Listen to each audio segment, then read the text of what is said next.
자, 이제 사무엘하 거의 끝이 다 오죠.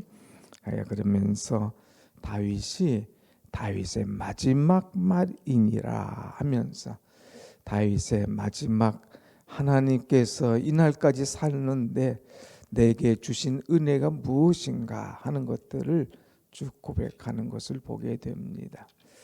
여러분, 우리가 인생을 살다가 마지막 때가 되었을 때에 우리는 어떤 말을 할까 하는 것을 한번 생각해 보세요.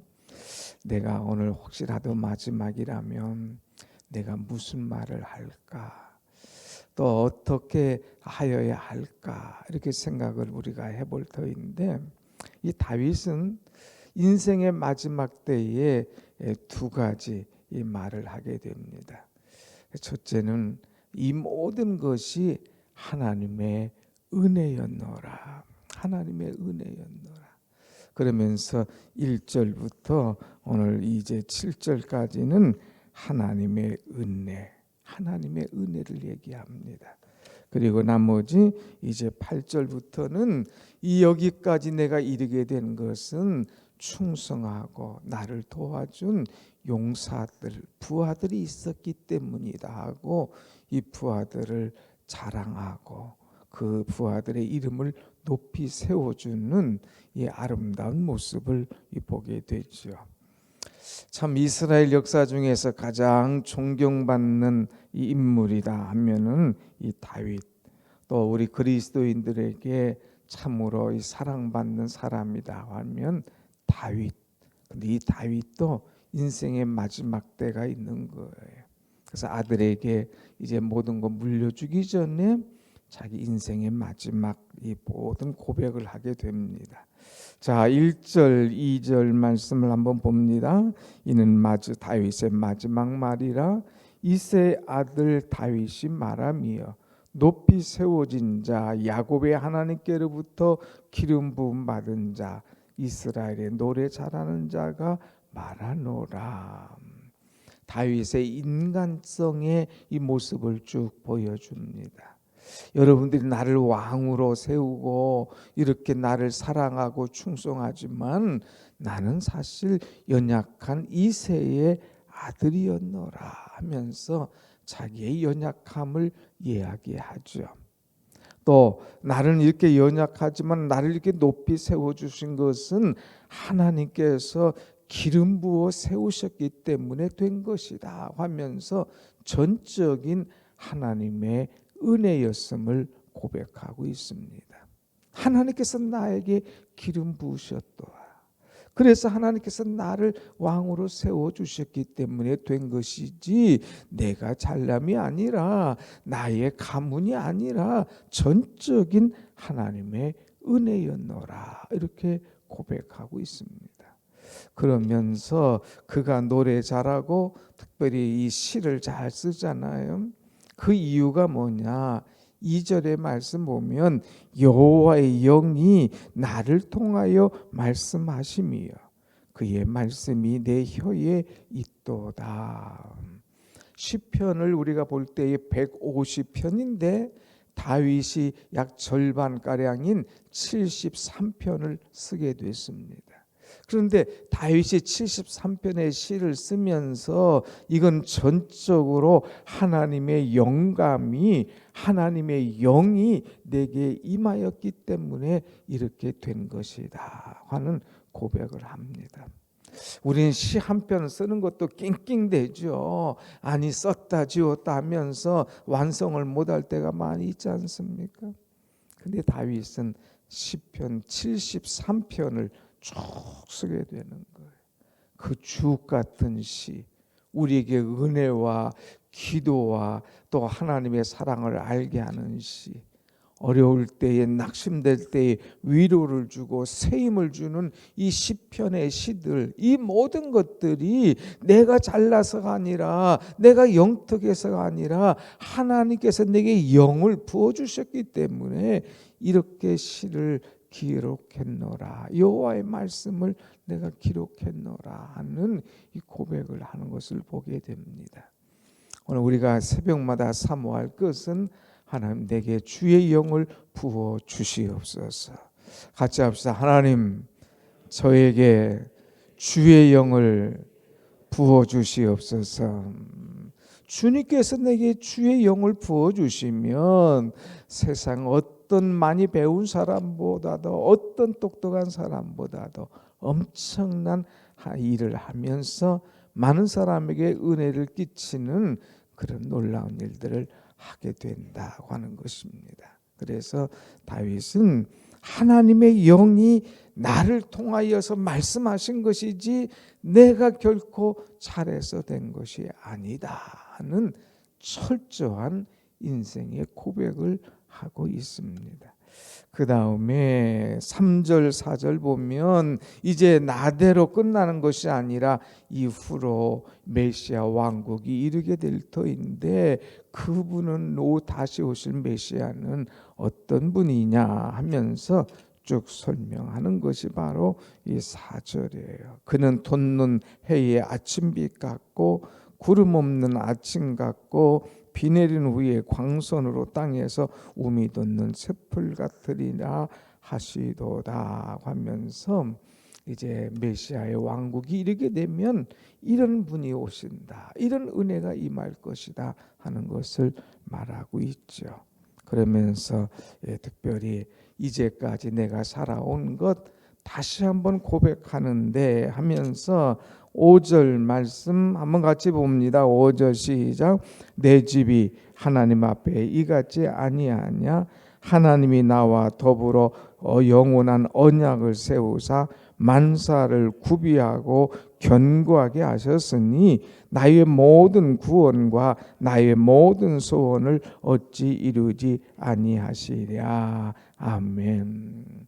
이 모든 것 전적인 하나님의 은혜로 되었노라. 그래서 하나님께서 나와 더불어서 언약을 세우셨다. 영원한 언약을 세우시고 만사의 나를 구비하고 견고하게 세워주셨고 나의 모든 구원과 이 모든 소원을 이루어 주셨기 때문에 된 것이지 내가 어디에 하나 잘나서 된 것이 아니라고 하면서 철저하게 하나님의 은혜였음을 고백하는 이 귀한 고백 마지막 말을 우리가 보게 됩니다.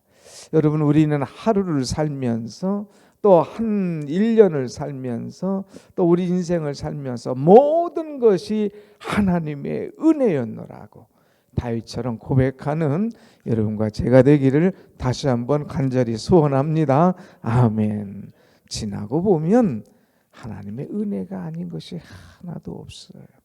두 번째, 다윗이 이렇게 용장으로서 나라를 다스릴 수 있었던 이유가 뭐냐? 자기의 잘남 똑똑함이 아니라 자기를 돕는 참 용사들이 있었기 때문이다 하면서 그 험한 일 가운데서도 늘 죽음을 두려워하지 않고 생명을 아끼지 않는 용사들에 대해서 감사하는 이 글을 보게 됩니다.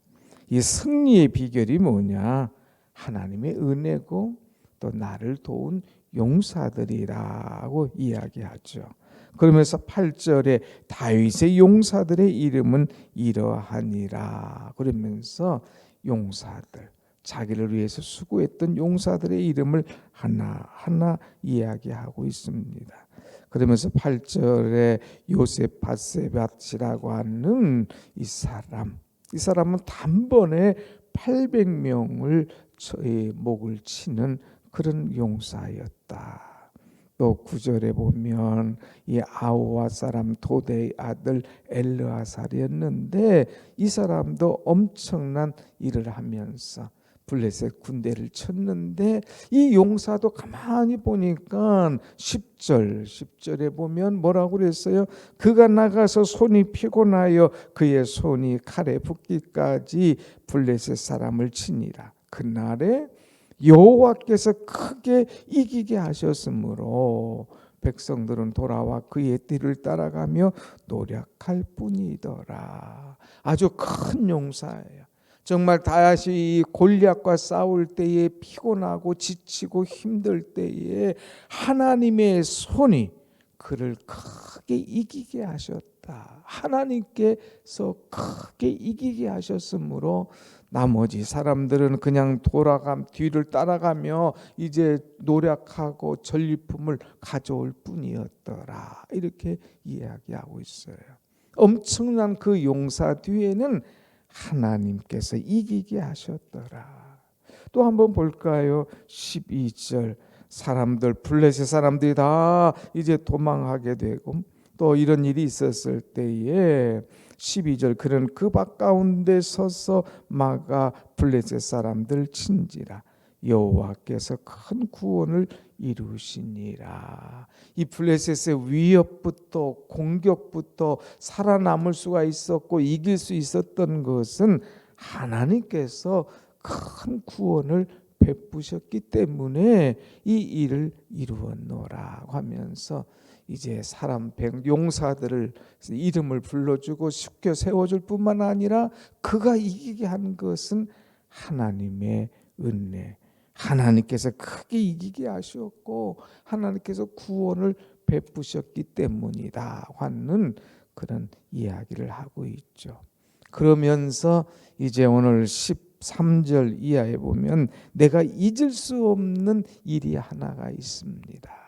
그러면서 잊을 수 없는 일, 새 용사를 이제 이야기하고 있는데 한 번은 다윗은 산성에 있습니다. 그런데 이 베들레헴 성을 이 블레셋 이 군사가 모든 것을 차지하고 있어요. 그래서 다윗이 내 참 이 베들레헴 성, 내 사랑하는 이 베들레헴 성 곁에 있는 우물물 그거 누가 나로 하여금 마시게 할꼬 하면서 그냥 혼잣말로 하는 거예요. 베들레헴 성 곁에 있는 우물물을 누가 나에게 마시게 할꼬 하고 이제 왕은 한마디 이제 이야기하는데 16절에 보니까 새 용사가 블레셋 사람의 진영을 돌파하고 지나가서 베들레헴 성 곁에 있는 우물물을 길어가지고 다윗에게 왔노라 하는 이런 기억을 하는 거예요. 자기는 그냥 그 베들레헴 성 곁에 우물물이 그리워서 한 말인데 새 용사가 충성하는 거예요. 왕이 저렇게 마시고 싶어하는 물, 왕이 저렇게 그렇게 그리워하는 물 우리가 가서 또 오자 하면서 죽음을 각오하고 이 블레셋 진영에 들어가서 그 물을 떠오는 것을 보게 됩니다. 말로만 충성, 경례만 충성하는 사람이 아니라 행동을 따라하는 사람. 그래서 가서 물을 떠가지고 옵니다. 다윗에게 왔어요. 사명을 다한 거죠. 그럴 때 다윗이 뭐라고 그랬습니까? 그것을 마시기를 기뻐하지 아니하고 그 물을 여호와께 부어 드리며 참 얼마나 고마워요. 자기가 얼마나 마시고 싶었던 물입니까? 그런데 그 물을 다윗이 벌컥벌컥 마시지 않고 그것을 부었다 그랬어요. 누구에게? 여호와께 부어 드리며. 하나님, 내가 어찌 이들의 피 같은 물을 마실 수가 있겠습니까? 이들이 생명을 다하고 충성을 다하고 사명을 다해서 떠온 물을 어찌 나 혼자 마실 수가 있겠습니까? 그러면서 그것을 땅에 부어서 여호와께 드렸다고 하는 것, 이것은 두 가지죠. 부하들을 인정해 주는 거예요. 너희들 그 생명 다하고 이 충성 다하고 사명을 다한 건 내가 인정한다. 그러나 너희들의 피와 같은 물 내가 어찌 마실 수가 있겠느냐. 그들이 피와 같은 생명을 다한 물을 인정해 주면서 먹지 아니하고 하나님께 부어드리는 이 모습, 이 새 용사들이 볼 때에 얼마나 감동합니까? 우리는 죽음을 다해서 떠온 물인데 왕이 왜 이 물을 버릴까? 도대체 우리를 어찌 생각하느냐? 이렇게 생각할 수 있겠지만 왕이 얘기하죠. 너희들의 생명을 다하고 너희들의 목숨을 걸고 같은 이 피와 같은 물 내가 안다. 이 피와 같은 물인 것을 내가 안다. 그 부하들을 다 인정해주고 그물을 하나님 앞에 쏟는 이런 모습을 보면서 충성하는 부하, 그들을 인정하는 왕, 그래서 나라가 견고하게 세워져 가는 이 아름다운 모습을 보게 되죠. 그러면서 다윗은 마지막으로 결코 잊지 못할 한 사람을 또 이야기합니다. 18절에 또 스루야의 아들 요압의 아우 아비새니, 그래서 아비새. 이 요압 장군이 늘 곁에 있었지만 요압은 마지막 그래도 아들 압살롬을 너 그렇게 대우해다오 그랬는데 요압이 쳐 죽였잖아요. 그러니까 다윗은 요압 그 사람보다 요압의 아우 아비새 이 사람을 존귀하게 여겼어요. 그래서 19절에 보면 뭐라고 그랬어요? 그는 세 사람 중에 가장 존귀한 자가 아니냐. 비록 형이 앞에 있어서 요압이 있어서 크게 자기가 두각을 나타내지 못했지만 그는 늘 사울에게 쫓겨다닐 때에 또 이제 압살롬에게 쫓겨나갈 때에 또 뭐 시므이가 와서 막 저주할 때에 언제든지 곁에 있어서 다윗을 돕고 다윗에게 위로를 주고 다윗에게 힘을 부어주는 그런 사람이었던 거예요. 첫째는 못됐어도 두 번째로서 늘 다윗 곁에 다니면서 다윗에게 힘을 주고 용기를 주는 사람. 다윗은 마지막에 이를 가리켜서 19절에 그는 세 사람 중에 가장 존귀한 자가 아니냐 하면서 그를 인정해 주는 모습을 보게 됩니다. 인정해 주는 사람, 인정받는 사람, 이 아비새를 우리는 보게 되죠. 사랑하는 여러분, 오늘 우리가 다윗의 마지막 말을 이제 쭉 살폈는데 그 가운데 중요한 것은 내가 이날까지 살아온 것 뒤돌아보니 하나님의 은혜가 아닌 것이 하나도 없노라고 하면서 하나님의 은혜였음을, 또 이 용사들의 충성이었음을, 또 그 충성을 알고 그들을 인정해 주는 그런 다윗, 더 나아가서 늘 그림자처럼 따라다니면서 용기를 주고 위로해 주고 소망을 주고 어려워할 때 함께 했던 이 아비새, 그를 가장 존귀한 부하로 지켜 세워주는 모습을 보면서 우리는 항상 인정받고 사랑받는 그런 은혜 있는 사람들이 되기를 간절히 원합니다. 아멘. 기도하겠습니다.